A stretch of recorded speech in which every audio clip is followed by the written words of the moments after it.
Praise the lord.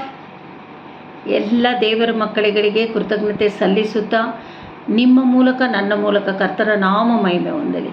ಕಣ್ಗಳನ್ನು ಮುಚ್ಚೋಣ. ಈ ದಿನ ವಾಕ್ಯದ ಕಡೆಗೆ ಹೋಗುವುದಕ್ಕಿಂತ ಮುಂಚೆ ನಾವು ಕರ್ತನನ್ನು ಪ್ರಾರ್ಥನೆಯ ಮೂಲಕವಾಗಿ ಆರಾಧನೆಯಾಗಿ ಆತನ ನಾಮ ಮಹಿಮೆ ಪಡಿಸೋಣ. ಬನ್ನಿರಿ ದೇವರ ಮಕ್ಕಳೇ, ಎಲ್ಲರೂ ಕಣ್ಗಳನ್ನು ಮುಚ್ಚೋಣ. ಪರಲೋಕ ತಂದೆಯೇ ಸ್ತೋತ್ರ ಸ್ವಾಮಿ, ಈ ದಿನ ತೆಗೆದುಕೊಂಡಂಥ ವಾಕ್ಯಕ್ಕಾಗಿ ಸ್ತೋತ್ರ.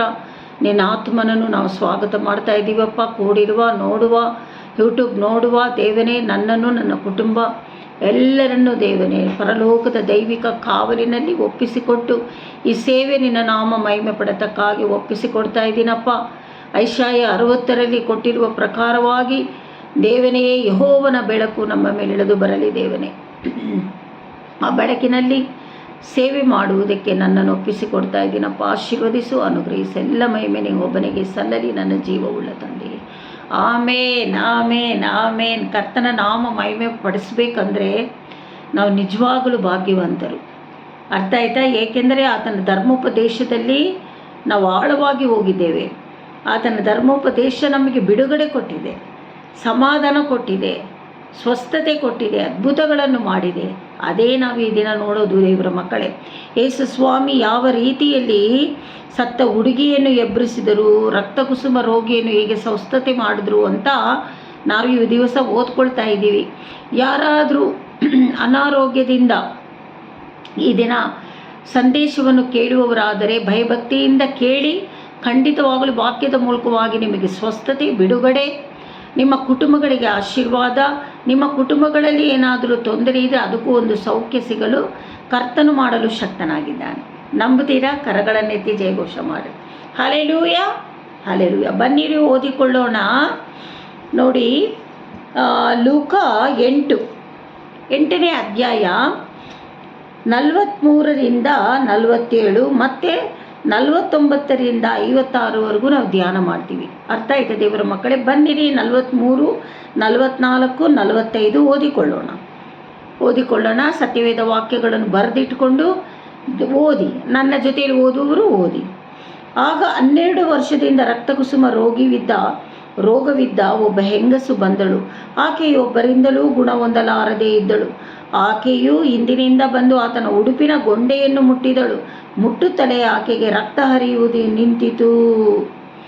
ನೋಡಿ, ಮೊದಲಾಗಿ ರಕ್ತ ಕುಸುಮ ರೋಗಿ ಅಲ್ಲಿ ಯೇಸುಸ್ವಾಮಿ ತನ್ನ ಶಿಷ್ಯರ ಜೊತೆಯಲ್ಲಿ ಹೋಗುವಾಗ ಊರಲ್ಲಿರುವ ಜನರೆಲ್ಲ ಯೇಸುಸ್ವಾಮಿ ಜೊತೆಯಲ್ಲಿ ಹೋಗ್ತಾರೆ. ಹೋಗುವಾಗ ತುಂಬ ಜನಗಳಿರೋದ್ರಿಂದ ರಕ್ತ ಕುಸುಮ ರೋಗಿ ಏನು ನೆನೆಸ್ಕೊಳ್ತಾಳೆ ಅಂದರೆ, ಅಯ್ಯೋ, ಆತನ ವಸ್ತ್ರವನ್ನು ನಾನು ಮುಟ್ಟಿದರೆ ಸಾಕು, ನಾನು ಗುಣ ಹೊಂದುತ್ತೀನಲ್ಲ, ನನಗೆ ಎಷ್ಟೋ ವರ್ಷಗಳಿಂದ ಈ ರೀತಿ ಇದೆಯಲ್ಲ ಅಂತ ವಿಶ್ವಾಸದೊಂದಿಗೆ ಅವಳು ಏನು ಮಾಡ್ತಾಳೆ, ಜನಗಳ ಮಧ್ಯದಲ್ಲಿ ಹೋಗಿ ಅವಳು ಮುಟ್ಟುತ್ತಾಳೆ. ಆ ವಸ್ತ್ರವನ್ನು ಮುಟ್ಟಿದ ತಕ್ಷಣ ಅವಳಿಗೆ ರಕ್ತ ಹರಿಯುವುದು ನಿಂತು ಹೋಗುತ್ತದೆ. ಹಲ್ಲೆಲೂಯ. ಓಕೆ, ಓದಿಕೊಳ್ಳೋಣ. 45.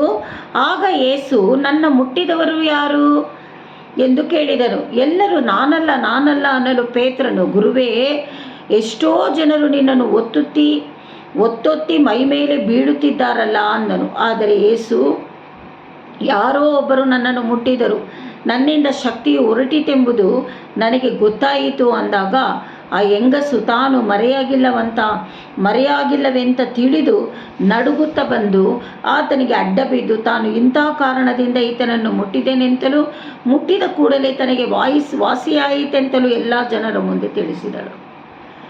ದೇವರು ಬಿಡುಗಡೆ ಕೊಟ್ಟರೆ ಭಯದಿಂದ ಸಾಕ್ಷಿ ಹೇಳಬೇಕು ನಾವು.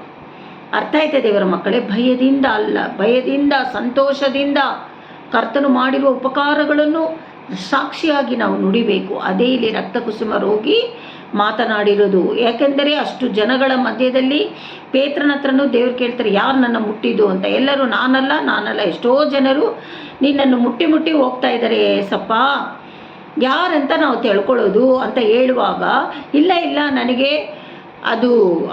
ನನಗೆ ಗೊತ್ತಾಯಿತು, ಆ ಶಕ್ತಿ ನನ್ನಿಂದ ಬಿಟ್ಟೋಗಿದೆ ಅಂತ ಹೇಳುವಾಗ ರಕ್ತ ಕುಸುಮ ರೋಗಿಗೆ ಅರ್ಥ ಆಯಿತು, ಈತನಿಗೆ ಎಲ್ಲವನ್ನು ಎಲ್ಲ ಗೊತ್ತಿರುವವನು ಅಂಥೇಳಿ ಭಯಭಕ್ತಿಯಿಂದ ತನಗೆ ಆದದ್ದನ್ನು ಹಂಚ್ಕೊಳ್ತಾ ಇದ್ದಾಳೆ. ಏನು ತನಗೆ ಆದದ್ದು? ನಿನ್ನ ವಸ್ತ್ರವನ್ನು ನಾನು ಮುಟ್ಟಿದ್ದಕ್ಕೆ ನನ್ನ ರಕ್ತ ನಿಂತು ಹೋಯಿತು, ನಾನು ಸ್ವಸ್ಥತೆ ಹೊಂದಿದ್ದೇನೆ ಅಂತ ಯೇಸು ಸ್ವಾಮಿ ಹತ್ರ ಅವಳು ಹೇಳ್ಕೊಳ್ತಾಳೆ. ಬನ್ನಿರಿ 49ರಿಂದ 56ವರೆಗೂ ಓದಿಕೊಳ್ಳೋಣ. ಈಗ ಕೆಳಗಡೆನೇ ಇದೆ ಅದು. 49ರಿಂದ ಓದಿಕೊಳ್ಳೋಣ. ಆತನು ಇನ್ನೂ ಮಾತನಾಡುತ್ತಿರುವಲ್ಲಿ ಸಭಾಮಂದಿರದ ನೋಡಿ, ಒಂದು ಅದ್ಭುತ ನಾವು ನೋಡಿದ್ವಿ. ಈ ಅದ್ಭುತದಲ್ಲಿ ಯಾರ್ಯಾರಿಗೆ ಸೌಖ್ಯ ಬೇಕೋ ನೋಡಿ, ಈ ಕೇಳಿರುವವರು, ಹೊಂದಿಕೊಂಡಿರುವವರು ನೀವು ಸಾಕ್ಷಿ ಹೇಳಬೇಕು, ನನಗೆ ಕಮೆಂಟಲ್ಲಿ ಹಾಕಬೇಕು. ಈಗ ಇನ್ನೊಂದು ಅದ್ಭುತವನ್ನು ನಾವು ನೋಡಿಕೊಳ್ಳೋಣ. ಆತನು ಇನ್ನೂ ಮಾತನಾಡುತ್ತಿರುವಲ್ಲಿ ಸಭಾಮಂದಿರದ ಅಧಿಕಾರಿಯ ಕಡೆಯವನೊಬ್ಬನು ಬಂದು, ನಿನ್ನ ಮಗಳು ಸತ್ತಳು, ಗುರುವಿಗೆ ತೊಂದರೆ ಕೊಡಬೇಡ ಅಂದನು. ಬೇರೆ ಕಡೆ ದೇಶಸ್ವಾಮಿ ಸಭಾಮಂದಿರದಲ್ಲಿ ವಾಕ್ಯದ ಪ್ರಕಾರವಾಗಿ ಮಾತನಾಡ್ತಾ ಇದ್ದರೆ, ಅಲ್ಲಿ ಒಬ್ಬನು ಬಂದ್ಬಿಟ್ಟು ಒಬ್ಬ ಯೇಸುಸ್ವಾಮಿನ ಕರ್ಕೊಂಡೋಗೋಣ, ನನ್ನ ಮಗಳು ಬದುಕ್ಬೋದು ಅಂತ ನಿಂತಿರುವಾಗ ಅವನ ಮನೆಯಿಂದ ಒಬ್ಬನು ಬಂದು, ನಿನ್ನ ಮಗಳು ಸತ್ತೋದು, ಗುರುವಿಗೆ ತೊಂದರೆ ಕೊಡಬೇಡ, ಬಾ ಹೋಗೋಣ ಅಂತ ಕರೀತಾ ಇದ್ದಾನೆ. ಆದರೆ ಯೇಸು ಏನು ಮಾತಾಡ್ತಾ ಇದ್ದಾರೆ ಅಂದರೆ, ಆದರೆ ಯೇಸು ಅದನ್ನು ಕೇಳಿ ಅವನಿಗೆ ಅಂಜಬೇಡ. ನೋಡಿ, ನಮ್ಮ ಕಷ್ಟ ಸುಖಗಳನ್ನು, ನಮ್ಮ ವೇದನೆಗಳನ್ನು ನಾವು ಹಂಚಿಕೊಳ್ಳುವಾಗ ಯಾರು ಈ ಥರ ಆಧಾರವಾಗಿ ಮಾತಾಡೋರು ಇದ್ದಾರಾ? ಇಲ್ಲ ದೇವರ ಮಕ್ಕಳೇ, ಅರ್ಥ ಆಯ್ತಾ? ಇಲ್ಲಿ ಯೇಸು ಸ್ವಾಮಿ ಹೇಳ್ತಾ ಇದ್ದಾರೆ, ನೀನು ಅಂಜಬೇಡ, ನಂಬಿಕೆ ಮಾತ್ರ ನಿನ್ನಲ್ಲಿ ಇರಲಿ. ಇವಾಗ ನಂಬಿಕೆಯಿಂದನೇ ನೀವು ಕೇಳ್ತಾ ಇರೋದು ಅದ್ಭುತದ ವಾಕ್ಯ. ಆ ನಂಬಿಕೆನೇ ನಿಮ್ಮನ್ನು ಸ್ವಸ್ಥತೆ ಪಡಿಸೋದು. ಅರ್ಥ ಆಯ್ತಾ ದೇವರ ಮಕ್ಕಳೇ? ಆಕೆ ಬದುಕುವಳು, ನಂಬಿಕೆ ಮಾತ್ರ ಇರಲಿ, ಆಕೆ ಬದುಕುವಳು ಎಂದು ಉತ್ತರ ಕೊಟ್ಟನು. ತರುವಾಯ ಆತನ ಮನೆಗೆ ಹೋಗಿ ಪೇತ್ರನು, ಯೋಹಾನನು, ಯಾಕೋಬನ ಹುಡುಗಿಯ ತಂದೆ ತಾಯಿಗಳು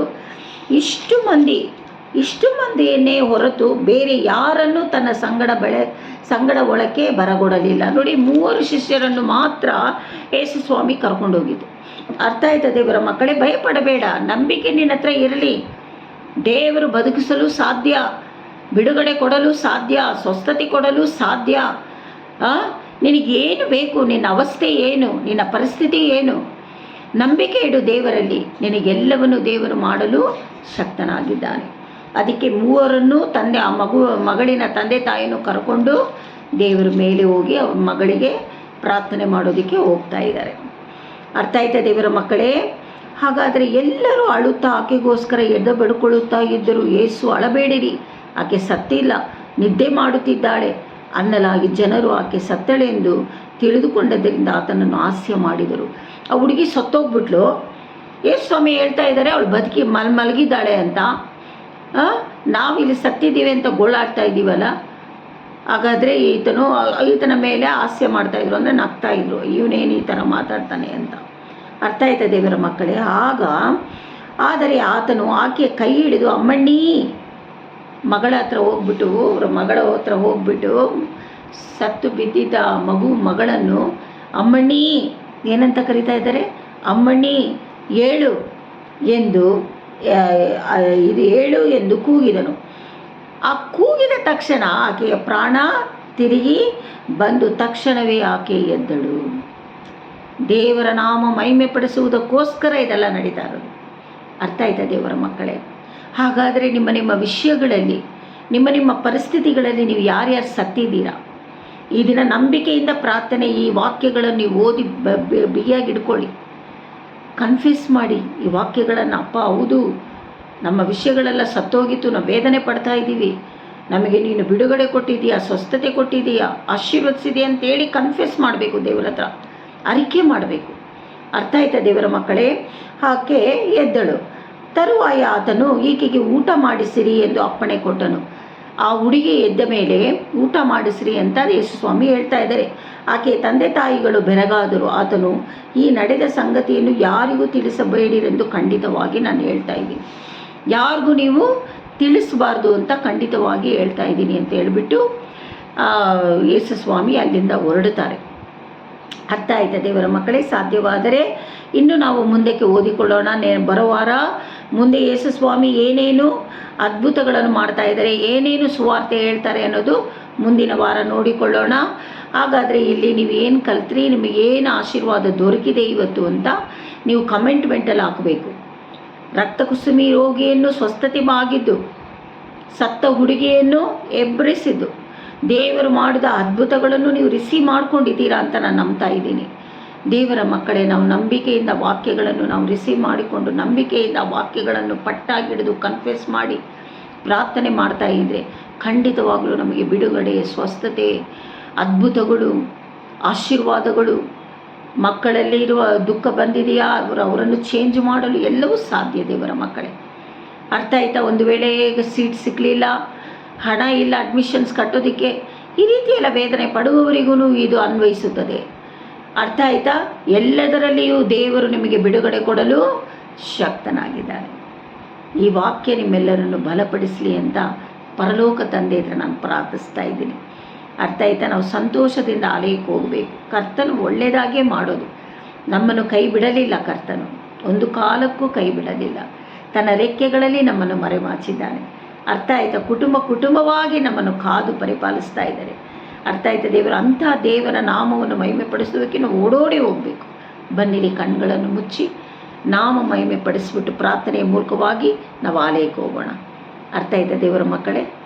ಪರಲೋಕ ತಂದೆಯೇ ಸ್ತೋತ್ರ ಸ್ವಾಮಿ. ಈ ದಿನ ಕೊಟ್ಟಂಥ ವಾಕ್ಯಗಳ ಮೂಲಕವಾಗಿ ನಿನ್ನ ಮಕ್ಕಳಿಗೆ ಯಾರ್ಯಾರು ನಂಬಿಕೆಯಿಂದ ರಿಸೀವ್ ಮಾಡಿಕೊಂಡಿದ್ದಾರೋ ಅವರವರ ಅವಸ್ಥೆಗಳು, ಅವರವರ ಪರಿಸ್ಥಿತಿಗಳು, ಅವರವರ ಅನಾರೋಗ್ಯಕ್ಕೆ ದೇವನೇ ಪರಲೋಕ ತಂದೆ ದೇವನೇ ಬಿಡುಗಡೆ ಕೊಟ್ಟು ಪರಿಶುದ್ಧಾತ್ಮನಲ್ಲಿ ಅದ್ಭುತ ಮಾಡಲಿ ಕರ್ತಾವೆ. ದೂತರುಗಳು ಕಾವಲಾಗಿರಲಿ ಅಪ್ಪ. ಕಮೆಂಟಲ್ಲಿ ದೇವನೇ ಸ್ತೋತ್ರ. ಅವರು ಹೊಂದಿಕೊಂಡಿರುವ ಬಿಡುಗಡೆಗಳು, ಆಶೀರ್ವಾದಗಳು, ಸ್ವಸ್ಥತೆಗಳು ದೇವನೇ ನಿನ್ನ ನಾಮ ಮಹಿಮೆ ಪಡಿಸತಕ್ಕಾಗಿ ಅವರು ಸಾಕ್ಷಿಗಳನ್ನು ಕಮೆಂಟ್ಮೆಂಟಲ್ಲಿ ಹಾಕಿ ನಡೆಸುವಂತೆ ನಜರೇತಿನ ಯೇಸು ಕ್ರಿಸ್ತನ ನಾಮದಲ್ಲಿ ನೋಡುವವರ ಒಬ್ಬೊಬ್ಬರನ್ನು ಒಪ್ಪಿಸಿಕೊಡ್ತಾ ಇದ್ದೀನಪ್ಪ. ಆಶೀರ್ವದಿಸು, ಅನುಗ್ರಹಿಸು. ಈಗ ನಾವು ಆಲಯಕ್ಕೆ ಹೋಗುವಾಗ ದೇವನೇ ಕುಟುಂಬವಾಗಿ ಹೋಗುವಾಗ ಪರಲೋಕ ನಮ್ಮ ಜೊತೆಯಲ್ಲಿ ಬರಲಿ ದೇವನೇ. ಪರಿಶುದ್ಧಾತ್ಮನ ಕರದಲ್ಲಿ ನಮ್ಮನ್ನು ಒಪ್ಪಿಸ್ಕೊಡ್ತಾ ಇದ್ದೀವಪ್ಪ. ಆಶೀರ್ವದಿಸು, ಅನುಗ್ರಹಿಸು. ಎಲ್ಲ ಮಹಿಮೆ ನಿಂಗೊಬ್ಬನಿಗೆ ಸಲ್ಲಬೇಕು ನನ್ನ ಜೀವವುಳ್ಳ ತಂದೆಯೇ. ಆಮೇನ್. ಗಾಡ್ ಬ್ಲೆಸ್ ಯು ದೇವರ ಮಕ್ಕಳೇ.